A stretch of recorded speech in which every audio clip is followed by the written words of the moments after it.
Hello from the NCL Bliss. We're just finishing up the first Alaska cruise of the season. The very first cruise. We were the first cruise ship to go up to Alaska in 2024. And a lot of you have been asking us what the ports are like this early on in April.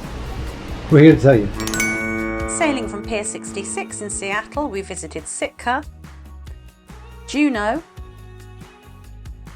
the Endicott arm of the Dawes Glacier, Icy Strait Point, Ketchikan.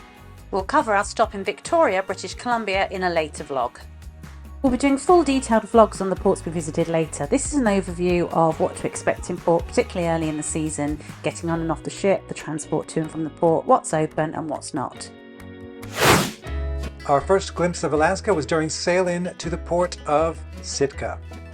One of the benefits of sailing this early on in the season is that there's still snow on the mountains, or there can be, and that makes the scenery a little bit more breathtaking than it might otherwise be.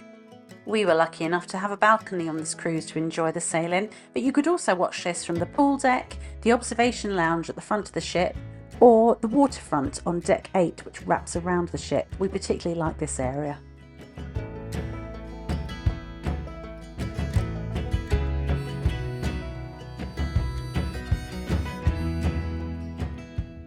The weather varies day to day in Alaska. As you can see, we're wearing hats and coats and layers. That's very important. This was our heaviest day of rain, and we were really glad that we had waterproof boots and coats as well. So definitely do bring the waterproofs if you're coming to Alaska at this time of year, or really any time of year, because it is rainforest, so it certainly can rain. Getting off the ship is quite an easy process. You scan your card and you are down the gangway and you are in the port. Now, this is not in the town of Sitka. NCL ships dock a little ways away, but they do provide transport, as you'll see in a minute. It's not a long walk from the ship to the bus stop, and if you have mobility issues, they do provide golf buggies to take you there. As it was early in the season, there were a couple of shops open, not a great deal, and there was a small place where you could buy some food. It looks like they are expanding this area, so hopefully later in the season there'll be more there. We must have timed it really well because we were able to get straight onto a shuttle bus and didn't have a wait at all. And there were quite a number of buses going to the Sitka downtown area. The shuttle bus is free with Norwegian Cruise Lines, and the driver was really knowledgeable and told us a lot about the area on our way into Sitka. The bus drops you off at Sitka Centennial Visitor Center, which was open and very warm. It was very welcome inside. There is a museum inside, which is $5 per person for entry. Signage is really clear within the town, telling you where all the points of interest are and an approximate walk-in time. It's also quite flat, so fairly accessible for everyone.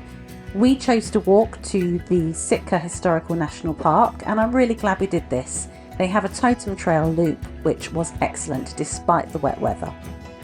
Along the way, we passed a salmon hatchery, which belongs to the Sitka Sound Science Center, which looked really interesting, but it was closed this early in the season.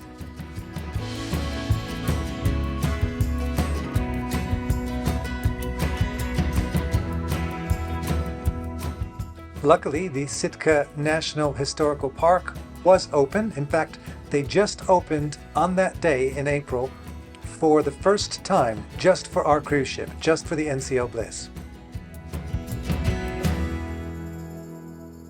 The museum is free of charge, and it was certainly worth going into because we were freezing cold at this point. But the highlight of the park is definitely the totem trail.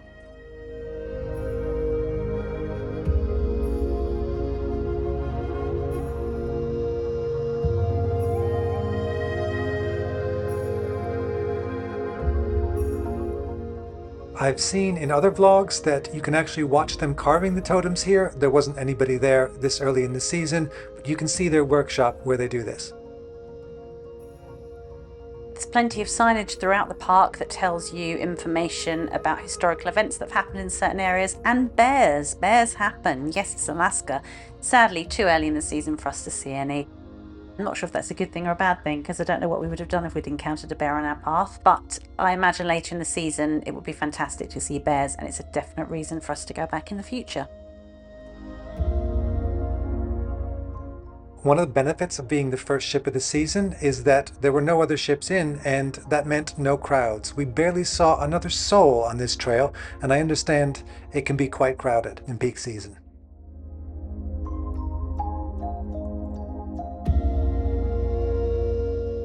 By this point, it was raining pretty hard, and again, we were really glad we had waterproof coats on as we walked back towards Sitka town.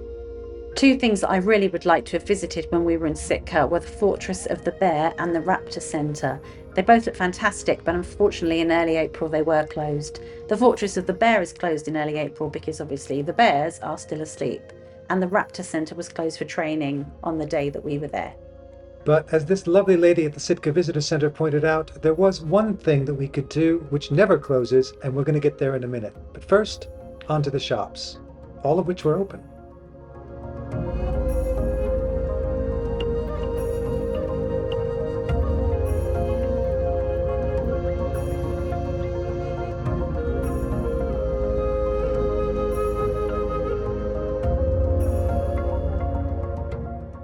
And at the end of the main street in Sitka, just past the Russian Orthodox Church, you will find Baranov Castle State Historical Site. Also known as Castle Hill, this was something we found out about when we went to the Visitors Centre. It's the site of the transfer ceremony for the Alaska Purchase in 1867, when Russia sold Alaska to the United States for $7.2 million at 2 cents per acre. It wasn't necessarily their land to sell, but politics aside, there are fantastic 360 views of the entire area from up there, and it's well worth a visit. It is accessible through ramps, so it's fine for wheelchairs and strollers. We wrapped up our visit with a photo opportunity with a giant bald eagle back at the port. And now it's on to Juneau, where we had much more concrete plans than we had in Sitka. We were going to go to the Mendenhall Glacier, and we were going to get there in quite a specific way. The NCL Bliss docks at AJ Dock, which is slightly out of the main town, and again, shuttle buses are provided. But you see that black car on the screen? That was our ride, and we'll get to that in a minute. Getting off the ship was just as easy as it was in the previous port of Sitka. We got straight off without any wait, and we were there in AJ Dock. You have to go up a fairly steep walkway to get to the actual dockside. Once again, though, they do have mobility vehicles to help you. While the other passengers turned right to get the free transport into Juneau, we turned left to pick up a car which we had secured through the website Turo, and the car belonged to Brian. It was absolutely fantastic, and we'll cover this in more detail in our future vlog, which will focus just on Juneau and the Mendenhall Glacier. We drove through the town to get out to the glacier, and we would come back here later for an explore. I never thought I would find myself driving in Alaska, but I can't speak for the other towns and cities within the state of Alaska, but in Juneau, it's just like driving in any American city, really. Slightly less traffic and amazing views. The drive time from AJ Dock to Mendenhall Glacier was only about 20 minutes. I would imagine parking is at a premium most of the time at Mendenhall Glacier, but we were there so early, and again this was early in the season, there were hardly any parking spaces taken. It costs $5 for people over the age of 16 to visit the glacier. However, if you're in April, it's completely free, as this charge is between May and September. Another bonus for visiting early. The restrooms are open, but the visitor center just past it does not open until later in the day. We were surprised to see the amount of snow on the ground and very glad we were wearing snow boots, which meant we could walk the Nugget Falls Trail. It was really fun. It takes about a mile, and apparently it's a bear trail and you share it with bears. We didn't see any though. We'll be covering our adventure at Mendenhall Glacier in much more detail in an upcoming vlog, but as Beth said, snow boots are an absolute must, even though the snow is fairly compact, or was on this visit.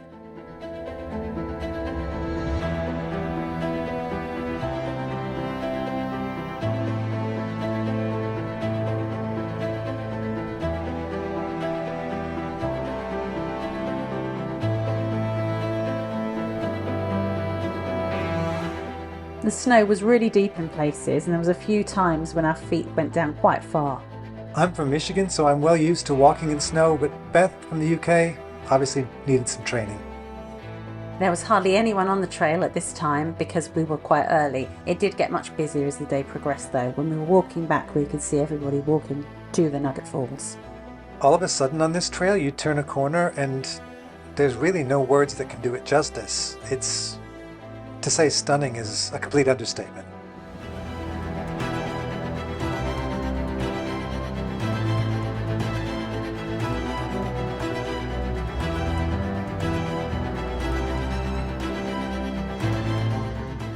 And the views on either side aren't too bad either. You can't see the whole of the glacier here. You have to walk a bit further back towards the visitor centre for the best views of that. But just the whole scale of the place, it's just gorgeous.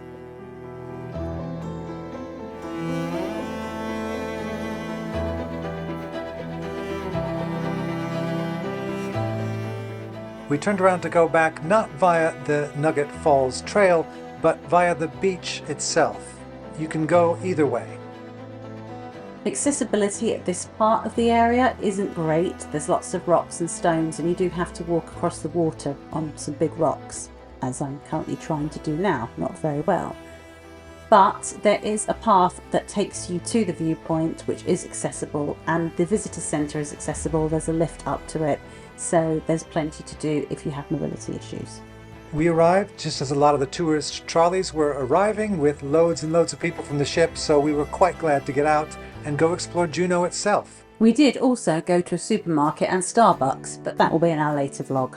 In the city of Juneau, we parked on the street for free. How often can you say that in a US state capital? And we walked down the main streets to have a look at the shops. It was a bit hit and miss what was open and what wasn't, but there was more than enough to keep us busy.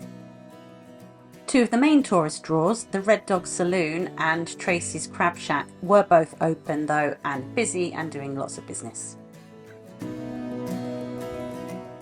Many of the other cruise lines dock right opposite the Crab Shack in the heart of Juneau, which is much better than AJ Dock in our opinion. Also, the cable car, which we might have done if it had been open, sadly wasn't open this early in the year.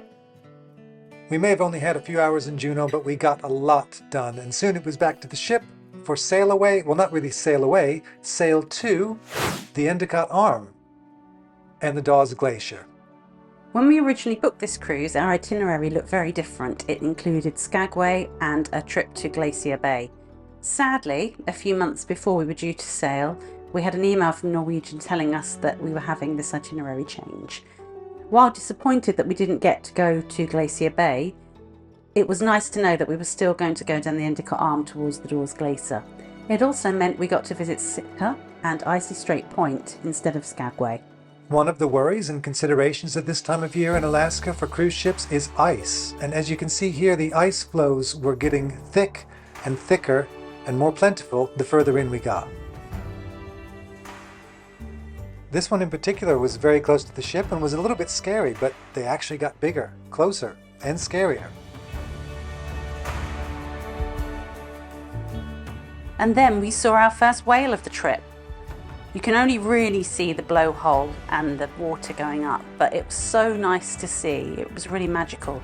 We saw quite a lot of whales on our trip, and on our sail back to Victoria, we even saw a pod of orcas. Make sure you subscribe so you don't miss that in a later vlog.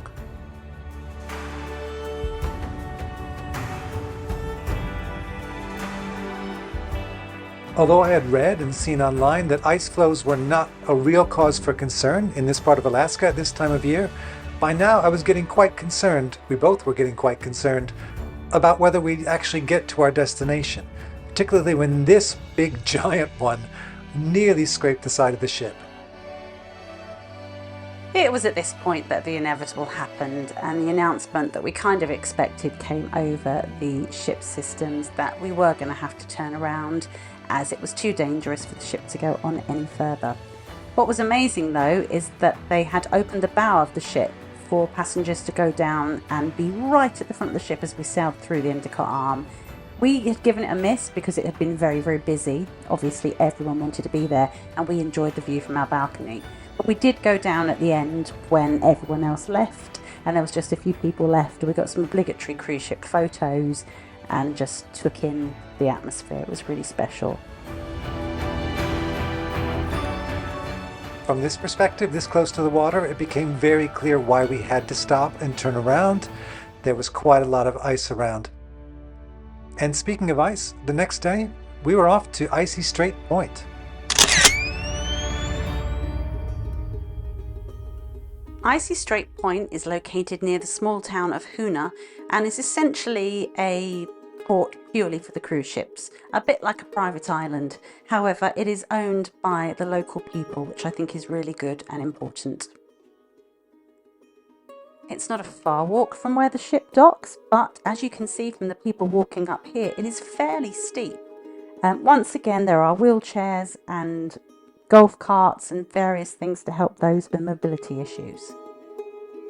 Despite the fact that Icy Strait Point is purpose-built for cruise ships, not everything was open this early on in the season. You could book an excursion that's not through the ship right there as soon as you get into the visitor center. We chose to go around and have a little explore on foot. The atmosphere is really nice with campfires and a few places to eat and shop. And interestingly, some of the quickest Wi-Fi we found in Alaska was in the center here.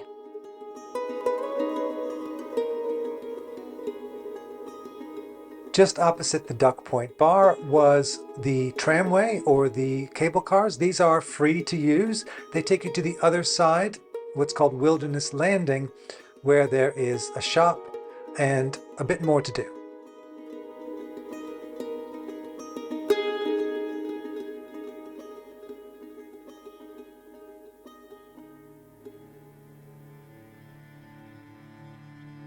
Now, for anyone with a fear of heights, these cable cars aren't too high off the ground, but as you look down, you can see the rope course, which is an optional excursion, which was closed at this time, either due to the weather or being this early in the season.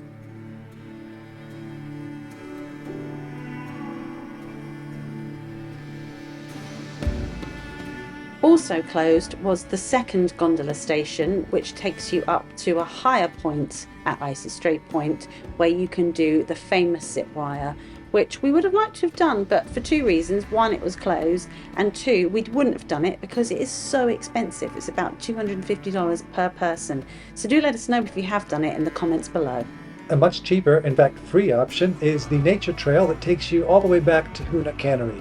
Now, despite the bears, that's not a bear, that's Beth, you can walk back or you can take the cable cars. But we walked and we saw a bald eagle's nest, which was so impressive in terms of the size and scale. I understand they weigh half a ton sometimes. He means the nest, not the bald eagle, although they are rather large.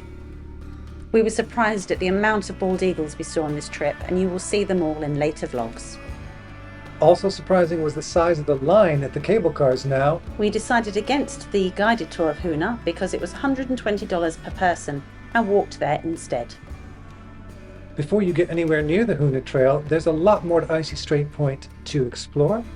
And on our way there, we happened to see not just the cruise ship, we saw a bald eagle. This was our first close encounter with one on this trip, and we thought it was quite special. Little did we know there would be tons more. If you head right when you come out of the ship and don't take the gondola up the mountain, you come to a walkway, and there's various things along here. It heads towards the Hoonah Cannery. There are places to eat, there's a museum, there's all sorts of stuff. It's quite interesting. So if you don't have much planned and you just want to get off and have a wander and explore, you can easily do so here. It's worth pointing out that all of these gift shops were open for business. However, some of the displays in the museum, I've seen in other vlogs, are manned, and there's guides there. There was absolutely no one there in terms of guides or descriptions of the museum artifacts. It was just the exhibits themselves.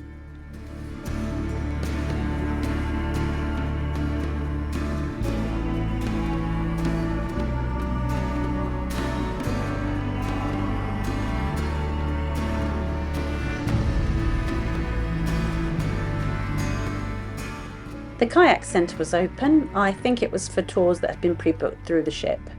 I think this would be a really good place to kayak, as we saw lots of wildlife, whales and seals in the area, and it was quite calm. Just past the cannery, you can buy tickets for a return trip to Hoonah for $5 each, but it's only 1.5 miles, so it's completely flat. And if you're able to walk it or able to use your mobility scooter or your strollers or whatever you have, it's perfectly fine to walk in all weathers. The first part of the walk is quite nice. There's a man-made path that goes right along the sea. Again, it tells you exactly how far it is, where the toilets are and things like that on the way. And so we enjoyed walking along here. It was really nice. On the way, we saw all these people standing around and we're wondering what they were looking at. And if you look now, you will see a bald eagle in the perfect spot to see a bald eagle. To begin with, I actually thought it was fake and that it was some sort of sculpture in a tree. But then it moved its head and it was real and it was just sat there. It was really incredible. We have huge love for bald eagles. We're also big fans of restrooms, and luckily there's one midway through your walk into Hoonah.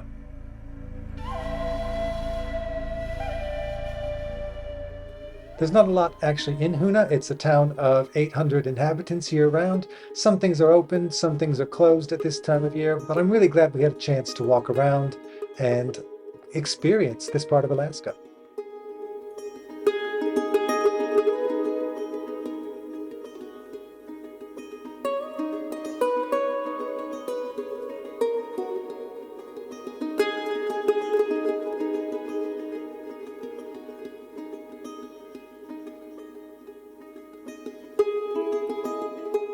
When we got back to Icy Strait Point, one of the biggest queues we'd seen all day was for the mini donuts. I have no idea why. If you know, if you've had them and tried them and you know what all the fuss is about, let us know in the comments below. We're dying to find out. As with our other ports, we vlogged our entire day at Icy Strait Point and we'll be sharing that with you very, very soon. If you can make it out on deck for the sail away at Icy Strait Point, it is quite something. Not as scenic, but still an amazing port in Alaska is Ketchikan. Now you actually don't dock in Ketchikan, you dock at Ward Cove, which is about 7 miles away from Ketchikan. And it's an industrial port, as you can see. It's not very nice. However, just at the end of it is somewhere called the Mill at Ward Cove, which we'll see in just a minute. Just like the other ports in Alaska we visited, the ramp is steep from the ship across to the other side. However, it is accessible for wheelchairs and strollers. The rib boats also seem to be running on that day. So if you have a rib boat excursion for early April, it looks like you're in luck. If you don't want to go too far from the ship, there's a fair bit to do at the Mill at Ward Cove. There are places to get food and drink, there's lots of shopping, and there was even a lady singing and playing the keyboard. That's not the lady playing the keyboard, that's the lady waving her hands. That's the lady playing the keyboard. The buses that NCL puts on are free into Ketchikan, and there was no wait for us this early in the morning. That did not stay the same in the afternoon though. It was quite chaotic, and we'll get there soon. When you get off the bus in Ketchikan, there are quite a few people selling local tours. We did look into this and the prices were very reasonable, but we had other plans for Ketchikan. Unlike some of our other stops, most of the stores, in fact every store that we came across in Ketchikan, was open for business, and there's lots of interesting things like bear poop that you can buy. I think it's chocolate. I don't think it's actual bear poop. You reckon?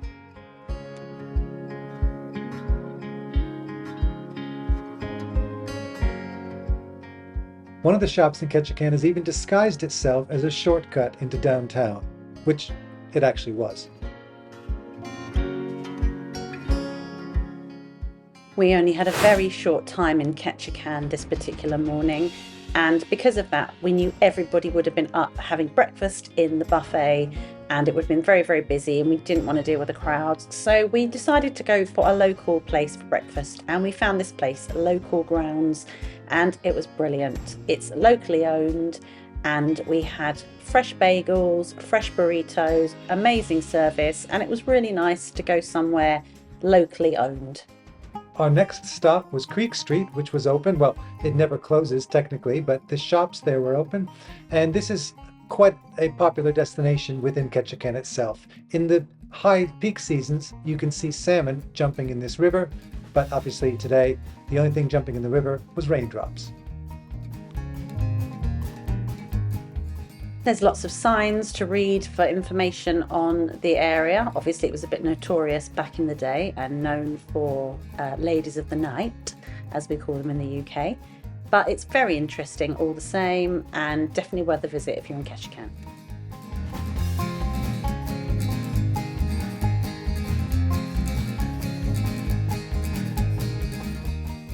One thing we weren't expecting to see on Creek Street, which we'd never seen before, was this funicular railway. It was not open. We don't know if it's new or if it's just something that is being refurbished. If you know, let us know in the comments below, because we weren't expecting to see it. Beth seems to have a thing for history involving ladies of the night.